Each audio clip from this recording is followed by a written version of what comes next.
They have a Hate America rally that's scheduled for October 18th on the National Mall. It's all the pro-Hamas wing and the Antifa people. They're all coming out. This is about one thing and one thing only: to score political points with the terrorist wing of their party, which is set to hold, as Leader Scalise just commented on, a Hate America rally in D.C. next week. October 18th is when the protest gets here. This will be a Soros paid-for protest where his professional protesters show up, the agitators show up. We'll have to get the National Guard out. Hopefully it'll be peaceful. I doubt it.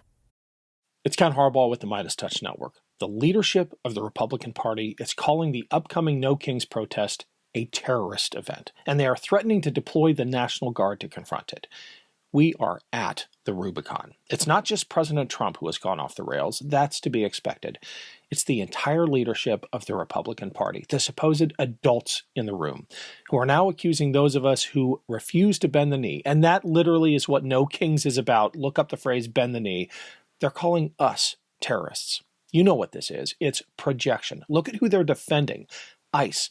And then take a hard look at what ICE is doing in America's cities and tell me who is actually terrorizing people. I wore this shirt today for a reason. There are thousands, millions of American veterans, many of whom bled for this country, whom Speaker Johnson accuses of hating America simply for protesting. It's been a while because I've been in Ukraine, but I've got Kris Goldsmith back for an epic two-parter about Republican hypocrisy and the need for accountability. Here's our first installment, and Kris brings it. Welcome to the Ken Harbaugh Show. We've got Kris Goldsmith back. He's the founder and president of Task Force Butler and Vets Fighting Fascism, which holds accountable extremists across the country and around the world. Apparently, Kris, we are now part of the terrorist wing of the Democratic Party for our involvement in, participation in, support of the No Kings rally. I mean, the rhetoric from the Republican Party right now about what's going down on October 18th is unhinged. Mm-hmm. Yeah, I am proud to be a member of the most effective and famous Antifa organization in the history of the world, and that's the United States Army, right? I'm a proud veteran of that. And I lead two organizations that are proudly anti-fascist in the nonprofit world, Task Force Butler Institute and Veterans Fighting Fascism. And unfortunately, we live in a world where there are two different versions of reality and unreality. And the Fox News audience, those who siphoned off from there into One American News Network and Breitbart and all of the other right-wing disinformation channels, they believe that Antifa is a real thing. This has risen to the point that just a week ago, the White House convened a roundtable where they invited Jack Posobiec, a well-known neo-Nazi collaborator. This is a man who was largely responsible for the spreading of the Pizzagate conspiracy theory, which posits that Democrats had children in a basement of a pizza place that doesn't have a basement, which led a man to bring an AR-15 into a pizza place in Washington, D.C., right? They had this man inside the White House to talk to Trump about how Antifa dates back to the Weimar Republic. Which was the most absurd fucking thing that I have ever heard. In the United States White House, we had a neo-Nazi, a friend of neo-Nazis, explaining to the president that Antifa is an enemy because it fought the Nazis in Germany in the 1920s and 30s, before World War II kicked off. We truly live in the upside down. And while this is laughable and silly and stupid, the effect is, in a few years, the rhetoric that they're using today will be so normalized that it will create a permissible environment for state violence. We have seen this over the last 10 years of the build the wall thing. Started off with calling Mexicans rapists and drug dealers and all that. Well, now we have ICE agents who are standing outside of elementary schools and dragging women out of their cars who have never committed a crime in their life. Crossing the border is not even a misdemeanor. It's a civil infraction, right? So while this is silly and stupid, the White House is making a concerted effort to brand people like us as terrorists for the purpose of using state violence against us. And Kristi Noem came right out and said, and I appreciate the, we're laughing about it because it is so absurd, but then you hear someone like Kristi Noem saying that Antifa is every bit as organized and as dangerous as ISIS, as international terrorist organizations that are a real threat to peace and to the United States. This network of Antifa is just as sophisticated as MS-13, as TDA, as ISIS, as Hezbollah, as Hamas, as all of them. They are just as dangerous. They have an agenda to destroy us, just like the other terrorists we've dealt with for many, many years. And today is the day that we have a president that won't tolerate it and will stand up and fight for the American people. My first reaction, again, is to laugh until you think about the power of the U.S. government being deployed against an idea like anti-fascism. And then it gets real scary real quick. Yeah, we saw this exact type of rhetoric draw us into two of America's longest wars, right? We had an amorphous enemy. We had an enemy that was an idea, not just simply a group. And that led us into a quagmire that cost our country thousands of lives, trillions of dollars. And I would argue set the stage for the Trumpism that we're experiencing today, where racism and xenophobia were celebrated by the Republican Party, right? They were given cover, they were welcomed, they were embraced in the mainstream Republican Party. And now we have a racist, a bigot in the White House, turning the policies that neo-Nazis used to advocate for into reality.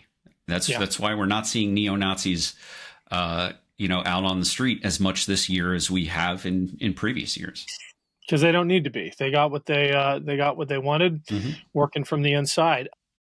Hey everyone, it's Ken. Quick break here to say thanks for watching and a huge shout out to everyone who supported my most recent reporting trip to Ukraine. I hope you followed the updates on Substack. I reported from Chernobyl, from Kyiv and Odessa, and from frontline positions alongside some of the bravest people I have ever met. If you haven't yet signed up for my Substack, please check it out. It's free to join. The link's below. Thanks.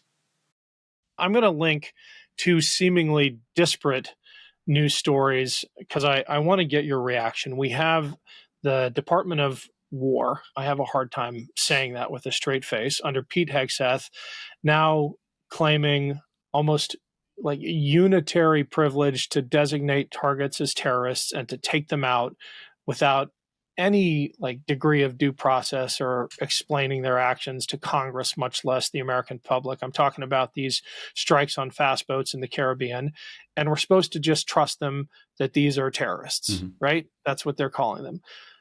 At the same time, they're calling people like you and me and Antifa terrorists. Put those two things together, and it should raise the hairs on the back of everyone's neck in this country about the extent to which this administration might go to punish people who criticize it. I don't think that these stories are unrelated at all. I think that there's a direct line through them. This is being orchestrated by Stephen Miller. Stephen Miller, the deputy chief of White House staff, he came out on CNN last week and talked about how the president has plenary authority over the military, meaning absolute monarch-like authority over the military. That was a way of saying that the president of the United States could use the military against our own citizens. That is not true. But, the civil rights used to be sacred in the United States. The Civil Rights Act used to be sacred.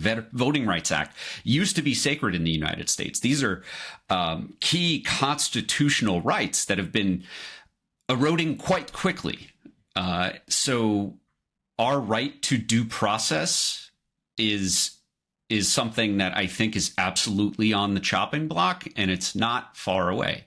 We don't have to wait for a third Trump term for these things to come into reality. I mean, we are watching, as we're recording this, The Guardian released a story today about how there's an unprecedented number of American veterans who are facing charges for protesting against ICE because the tactics, techniques, and procedures that ICE are using on American soil would, if we did this in a combat zone, we would be court-martialed. We'd be violating international law, American law, and the Uniform Code of Military Justice. But this secret police force, this masked ICE army, is apparently completely unaccountable. Yeah. Well, I don't know if you have followed this story of George Redes. I hope I'm pronouncing his name correctly, but not just a U.S. citizen, but an American veteran detained by ICE, held for 3 days without charge, without basic hygiene, in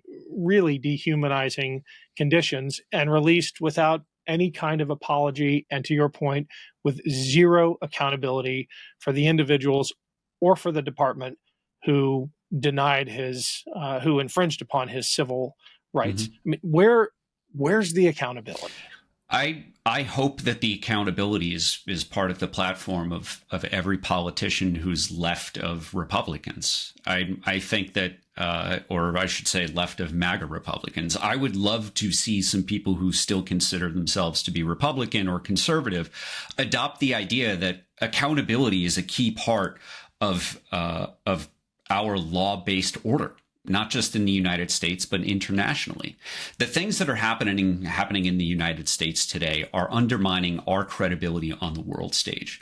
When Donald Trump stands before the United Nations and talks about how big his golf courses are, right? We are losing credibility that will be eroded for generations. Like, there is no putting the cork back in the bottle on this. Like, it is getting worse and worse every day. That was part one of my conversation with Kris Goldsmith. In part two, we get into the specifics of what an accountability agenda for ICE and others would look like. See you tomorrow.